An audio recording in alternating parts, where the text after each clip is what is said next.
number 252.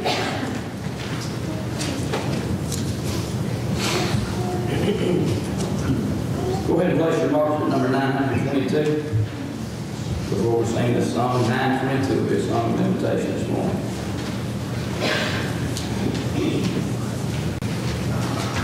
Sing number 252, and the Lord brings the blessing.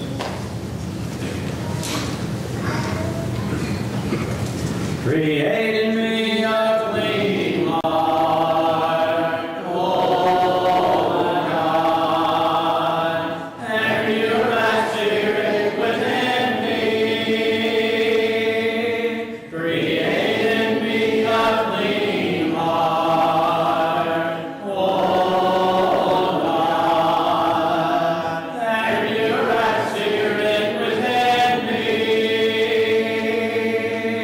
Cast not away from your presence, O Lord, and take not your Holy Spirit from me. Restore unto me the joy of my salvation, and renew your right spirit within me.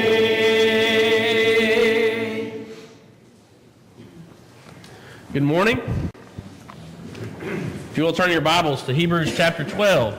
Hebrews, the 12th chapter, Hebrews chapter 12. We'll begin reading from there in just a moment. Wonderful to see you this morning. Thankful you've chosen to be here. If you are our guest, know that it's an honor that you have chosen to be here with us, and we're delighted that you're here. Love to spend time with you. If you're here because of the banquet afterward, we're thankful for that. Thankful for all those who've helped with that, who've organized that, and cooked for that. And know we'll have a wonderful time growing together through that event. And so thankful for that spirit that loves to serve and love to be able to get to know one another better through those things. So 1 week from today, 1 week from this very moment, is an annual event in Birmingham now, but one that's kind of gained some in popularity and one that's helpful even to the community, I would imagine, and that's the Mercedes Marathon. So every year around this time of year, there are up to 1,500 or so racers who enter this race and who run throughout downtown Birmingham, some 26.2 miles. They have to run it in 6 hours or less. And it's a marathon. It's 26 miles, and it's designed to push you and to cause you to overcome endurance, or to exhibit endurance and to overcome the trials that you might face and push yourself and all those kinds of things. And so it's a neat event. And it's kind of crazy to think about running that kind of distance. That would be like us starting on exit 63 on the corridor there, the parish exit, and basically running until the corridor is finished right now, exit 90. Be close to that same distance. Let's just get out there and run that distance. You know, sometimes it feels like it takes long enough to drive, but to get out there and to run that distance, you know, that's an image that would push us, I would imagine. And so this morning, the reason we bring that up, just to give ourselves a frame of reference, something to think about and to consider, is because when we consider this idea of living by faith, we talked about it last week. We talked about it from the end of Hebrews chapter 10. And it's so important for all of us, but it was especially important for those Christians in the first century that this letter was written to, because they were tempted to fall back. Some had begun to fall back. Some were on the fence. And so the writer says, you cannot go back to Judaism. You cannot go back to following the law and abandoning Christ. It's not worth it. Yes, you're facing difficulties. You're facing persecutions. You're facing uncertainties. But you have to continue to live by faith. The four things we specified that make it worth living by faith were that we've already come this far. We've already exhibited faith. We've already exhibited strength to come as far as we've come, so we keep pushing on. We also said that we are always in control of our own faithfulness. Others can hurt us. Others can make fun of us, but they can never control our faithfulness. We can always remain firm and faithful to the Lord. Then we also said, though, if we give up, if we fall away, if we choose to bail on God, we go back to life without Him. And we have punishment, destruction awaiting us. And so that's a humble and solemn reminder. But the other side of that is, the beauty of it is, we remain faithful, we remain true to Him. It involves great faith in this life, yes, but the rewards are far greater. The promises that God gives us are far greater than the trials we have to endure and the faith we have to show and exhibit in this life. And so that passage came right before chapter 11 begins. And we know chapter 11 as the faith chapter, a chapter that describes faith. It's the substance of things hoped for. It's the evidence of things not seen. And it also lists these wonderful men and women of God whom we call the Hall of Faith, or the Hall of Fame of Faith. And so that chapter is kind of the anchor for if we were to have an in-depth study of faith. That's a marvelous chapter. Well, this morning what we want to do is look at how he concludes that discussion. We're going to look at the first few verses following that chapter. And so what's interesting is that when the Hebrews writer caps off that beautiful discussion, all these men and women of faith, he then introduces this idea. He carries us to an athletic arena. He carries us into a coliseum, into some major facility that seats a lot of people, and it's focused on the event on the ground. And we envision a race.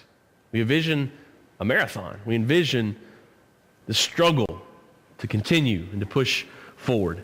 So it's with that in mind we read beginning Hebrews 12. Just verse 1. Therefore, since we are surrounded by so great a cloud of witnesses, let us also lay aside every weight and sin which clings so closely, and let us run with endurance the race that is set before us. One simple verse, but it introduces this marvelous idea, and that is simply that living by faith is similar to running a race, and specifically a race of endurance. It's a marathon. It's not a sprint.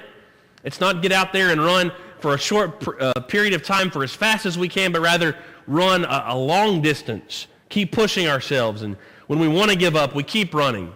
It's an endurance race, and so it's a marathon, not a sprint. And you see why that's so important to this audience in Hebrews, because they'd already started. They'd already begun. They were living the Christian life, but they were ready to bail. They were wanting to give up. And so he says, let us run with endurance the race that's before us. It's not just let's complete this small little race. Let's run this long distance and keep on and never give up. And so it's with that in mind that we challenge ourselves. We keep running this race of endurance, one that takes time, one that will push us. And you see, every person who starts the race. I mean, that's common sense. Anybody can start a race. But our endurance in an endurance race is tested, measured by whether or not we finish the race. One other observation about this idea that it's an endurance race is that in order for it to be an endurance race, it automatically assumes that it will involve pain to some degree. We could even on a short distance, like across the parking lot of the building, with weather out there like it is this morning with that wind, we could say we endured the walk across the parking lot. The top of my bald head endured the walk across the parking lot because that wind was cold. But we take a beautiful day in April or May and it's 65, 70 degrees, and you walk in and I say, I'm so glad you endured that walk across the parking lot. You think I was crazy, maybe you think I was joking or being a little sarcastic that the weather was so beautiful. There's nothing about endurance if we're talking about a short distance, if we're talking about beautiful weather, easy conditions. But when there's a little pain, a little suffering, a little resistance that we face, suddenly that causes us to have to endure. So when we read the race being called a race of endurance, that means pain's going to pop up. That means pain's going to come our way. That means we're going to be tempted to give up. That means that there's going to be times when we wonder if it's worth it. That's automatically assumed when we realize this is a race of endurance. And so we keep going. And it's important to remember that because of that, pain is something that's difficult, yes, but it's not something that we should always try to avoid. Or not always something we should try to remove from the lives of other people. Pain hurts. It hurts to hurt. But it's not always a bad thing to hurt because it helps to build our strength and it's how we endure. Second thing to notice about our race from this same verse, we'll work our way backwards. It's a race that's of endurance. That means it involves pain. The second thing is that we must prepare for the race. We have to remove anything that can weigh us down. If we go back to that race that's in Birmingham next Sunday morning, let's say we pile up in the parking lot early next Sunday morning, we're dressed like we are right now, and all of us go to downtown Birmingham, and we're all going to run in this marathon race. Wouldn't that border on, maybe even clearly go past the line of insanity? For us to not prepare, for us to wear what we're wearing right now and try to run 26.2 miles, how many miles do you think we can make it? If I'm being honest, I would hope that I could tell you I ran miles with an S. I think I could probably make it one, but could I make it miles? I don't know.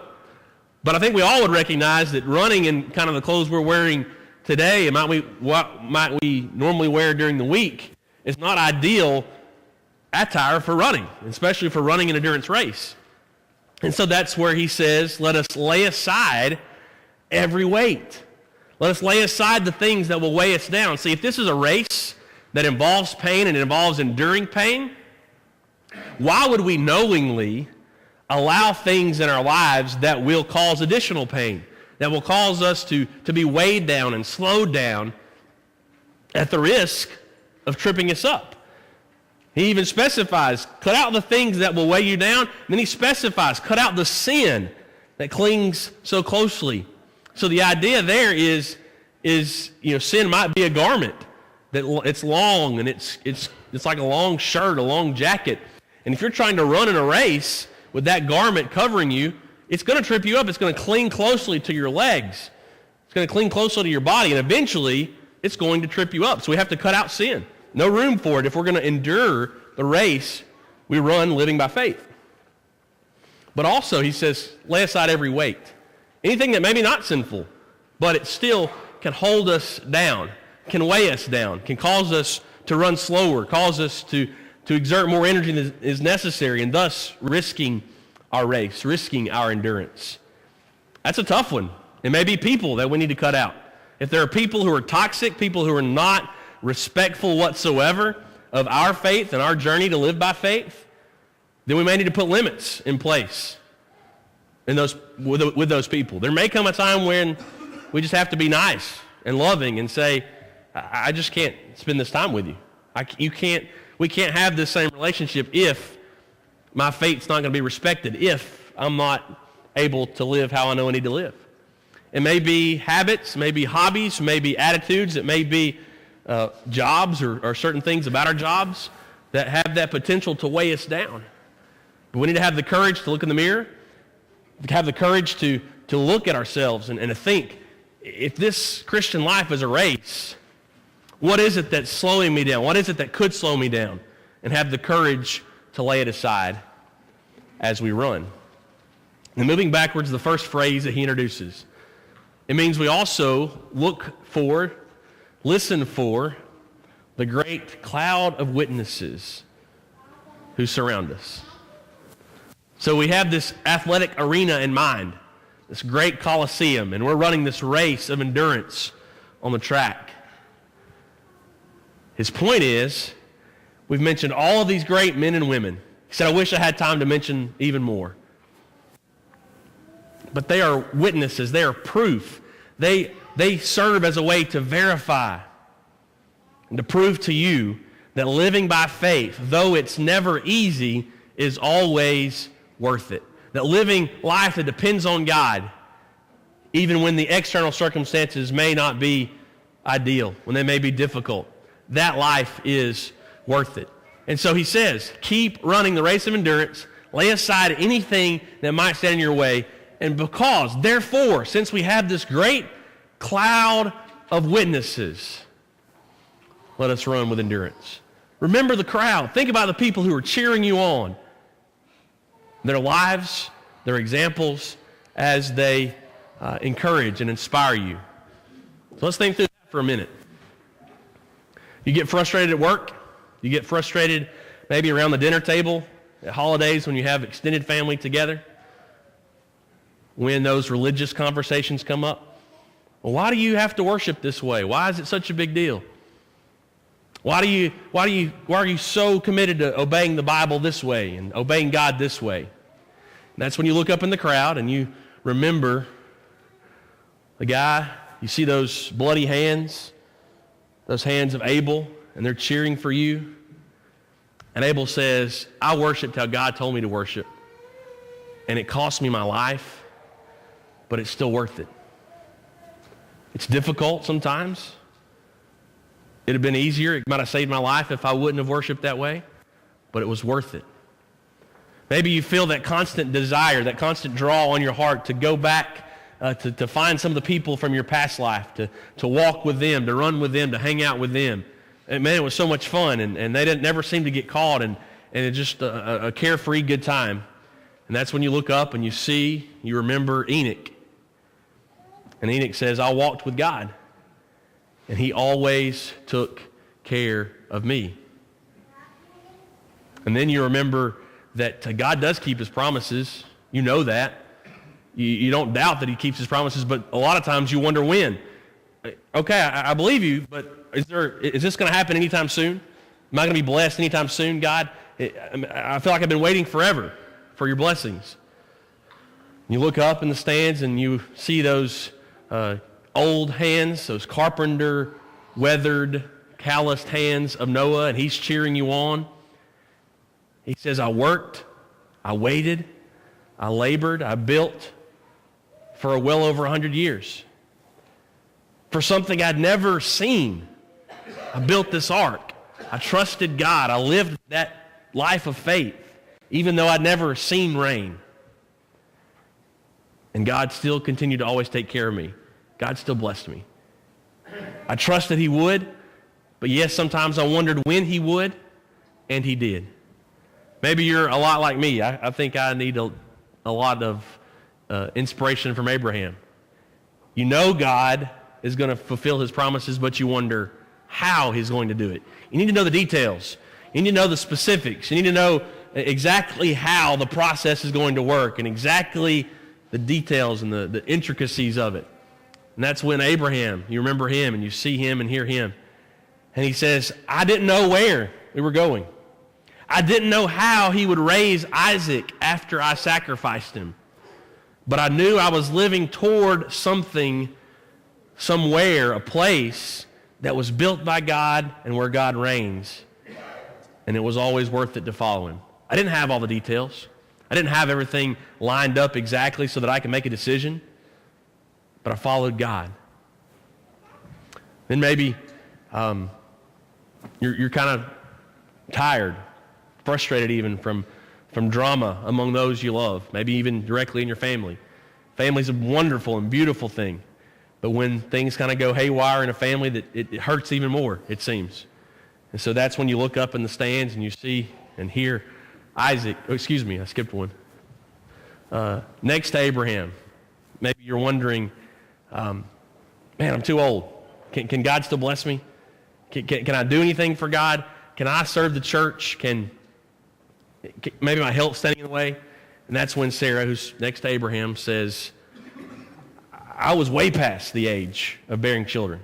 My husband was as good as dead. And yet God blessed me, God blessed us, and through our seed, through our descendants, he blessed the world. He brought the Savior of the world through us. God still kept his promise, even though we were old, even though we looked as though we could no longer serve him. Maybe you are tired of that family drama, like I mentioned. Maybe there's just those difficult circumstances, and you wonder how they're going to resolve, how they're going to be any usefulness in your own life and in the life of faithfulness to God.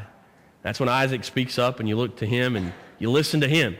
He says, my children fought. They competed. They were deceptive. They deceived me. They involved my wife in all this. It hurt. But God still blessed me. God still blessed our family. Maybe you're concerned about your children. Maybe you're wondering, are they going to be faithful? Are they going to come back if they're not faithful? You know, it's been observed and said that some of the greatest joys in the life of a parent are those times when children are born and when they're so young and they're so fun. But then some of the greatest pains in life can come when those children get older, if those children leave the Lord, if those children live a life that's rebellious. It causes some of the deepest wounds and scars. And that's when you look up and you see Jacob cheering you on. Said, my older sons tried to kill my youngest son. They lied to me about it. They sold him off. I didn't know what would become of him. I didn't know what would happen. It hurt. I lost so many nights of sleep. I wrestled with this. I questioned, was it worth it to follow God? But I did anyway. And God continued to bless me. God continued to bless my family. Maybe you do choose to live for God. You live by faith. You make the good decisions, the right decisions. But sometimes it seems as though you suffer because of those decisions. You suffer pain. You suffer mistreatment from other people. Maybe as a teenager in high school, you don't watch the same movies your friends watch. You don't listen to the same music they listen to. In just a few weeks, you've already told them, I'm not going to go to prom. And so you've experienced that kind of backlash and those questions. And so you wonder, is it worth it? Here I am doing what's right, and now they make fun of me. Maybe at work, your coworkers are kind of upset at you because you clock in honestly and correctly. You don't fudge at all. And they're afraid it's going to rat them out by you doing what's right. They're not doing what's right. Maybe they wonder why you don't tell the same jokes they do or cuss the same way they do. And so you catch the heat for that. You're mistreated. Maybe as a lady, some of the lady friends that you have, they kind of make fun of you and wonder why you don't just pass around the gossip around town, why you don't talk bad about other people, why you don't make fun of your husband in those circles like they do. And so you do what's right, but sometimes you question and wonder, is it really worth it? I'm the one doing what's right, but then again, I feel like I'm the one who's suffering because of it. And that's when you see the brightly colored jacket up in the stands, and you see Joseph. And he says, I was put in countless difficult situations, and it felt like the more I tried to do right, the more I was punished. My brothers tried to kill me. They sold me into slavery. I ended up gaining the trust of my master, but then he left me behind with his wife, who was beautiful, and she kept trying to advance herself on me. And then when she was caught, she was the one in the wrong. I kept telling her no, because it was wrong to sin against God. When she was caught, she threw me under the bus. She blamed me. And I'm the one who went to prison for it. So it felt like, here I am doing what's right, but then look what happens to me. But it was still always worth it. And God used me to save my family, to save my people, because I continue to live by faith. Maybe you're sitting there and you think, I'm not really that talented. I can't do a whole lot. I'm not really worth much to God or to the church, and I just don't have that much in my life that's of value. You see the staff up in the stands? He's cheering for you too. That's the staff of Moses. He says, as a child, I was a basket case. I jumped off and didn't know how to control my anger. I couldn't talk. I couldn't speak well in front of people. I questioned whether or not I could lead people. And yet God used me to deliver his people from the hands of the most powerful nation on earth. And I guess we could argue maybe that Moses isn't the one who told you. Maybe he had Aaron to tell you. But the point remains the same. Moses lived by faith. The text says he chose to live with the people of Christ instead of the temporary pleasures of sin. Maybe you wake up every morning and you look at the TV, you look at the news, whether it's the newspaper or on the internet, and you wonder, what kind of world are we living in? Look at these governments. Look at these nations and consider what all they're doing that's evil and wrong. I don't know how we can make an influence. I don't know how we can stand up against these kinds of forces. And that's when you hear this overwhelming noise. It's not just one person. It's a lot of people, but not just thousands of people, but it's millions, literally millions of people. It's those Israelites who Moses led across the Red Sea. See, they thought they were left for dead in that Egyptian desert. Here's the Red Sea in front of them. Here's the most powerful nation's army behind them charging. And they thought they were as good as dead. They were complaining. There's no way we can be delivered from this. And then God parted the Red Sea. They walked on dry land and then used that very sea to destroy the lives of those Egyptians. You think about the culture we live in and just think about how materialistic it is, how sexualized it's become, how irreverent it is, how blasphemous it is, just how immoral it is in general. And you wonder, how can we be of any influence in this society? How can we handle these giants? How can we come up against these barriers, these walls, and have any kind of influence? And that's when you hear another just extremely loud noise. And it's not just people screaming, but it's people screaming, and it's a really weird horn sounds, really loud. And it's additional Israelites. As they're cheering for you, you remember them as they stood at the base of that wall at Jericho, and God brought that wall down. They remind us God tears down the walls we think are impenetrable. He helps us to conquer when we live by faith. Maybe you're here this morning and you think, you know what, my life it's just too far gone. My past it's bad. It's not just checkered, it's way fully bad. It's too much. I can't imagine that God would forgive me. I can't imagine he would want to use me. I can't imagine I could be a part of his people, because look at my attitude, look at my heart, look at my decisions, look at my past. I'm here. I hope that's a good thing. I hope that it's an inspiring thing. I hope that it makes the people in my life feel better. Maybe it makes me feel better for here and the now, but I just can't imagine that God would use me in light of my past. And that's when we look and we see that red rope dangling as Rahab cheers us on. She says, I was a prostitute. I sold my body for a living. And God used me to deliver his people.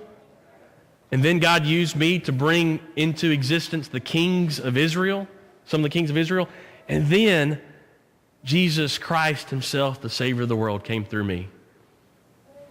I looked for love in the arms of men who would pay me for that. And yet I found it when I began to live by faith. I found it when I submitted to God and his purposes. Live by faith, because you have all of these people cheering us on and more. And the common thread between them all is the external circumstances didn't cause them to waver. It didn't cause them to give up. They continue to live by faith despite what their sight told them.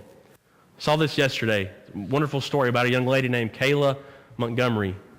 And she runs for Lipscomb University, actually. She's a freshman there. But she runs long-distance races, I think the 3,500-meter race. But she has multiple sclerosis. And so that means by the end of every race, her legs are numb. The more her body heat increases, the more she cannot feel her legs. And so at the end of every race, you see this beautiful picture up here. At the end of every race in high school, she would run, she would cross the finish line, but because her legs were jello, basically, she could not feel them, she had to fall into the arms of her high school coach, who would then pick her up and carry her to get the nutrition she needed and get her cooled off. But she ran toward the finish, and when she did, there was someone waiting to catch her, waiting to welcome her to the finish. And it's exactly for that reason that we cannot ignore verses 2 and 3 of Hebrews 12. Looking to Jesus, the founder and perfecter of our faith, who for the joy that was set before him endured the cross, despising the shame, and is seated at the right hand of the throne of God. Consider him who endured from sinners such hostility against himself, so that you may not grow weary or faint-hearted. See the key phrase in those two verses was likewise, again, endure. Twice we're told that Jesus endured.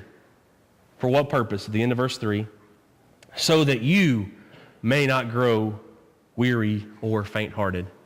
So as we run with all these people cheering us on. It's a great cloud of witnesses. But we run aiming toward the finish. And not a finish where we celebrate ourselves, but a finish where we celebrate Jesus Christ and where he welcomes us with his arms. Despite the pain, despite the suffering he endured to welcome us. See, he endured so thus we can endure. He won so we win. He's the perfecter. He's the pioneer. He's the author. He's the originator of our faith. He's the perfecter. He's the finisher of our faith. We run to him as we finish. This morning, if you need to get in the race of faith, if you need to begin running with Christ, running for Christ, we beg you to do it this morning. If you've fallen out, if you've let something trip you up, then this morning is the time to get back in. He wants you to get back in. He's not ashamed of you. He wants you to get back in. And so we'd love for you to do that this morning. If you have any need at all, please come as we stand and sing together.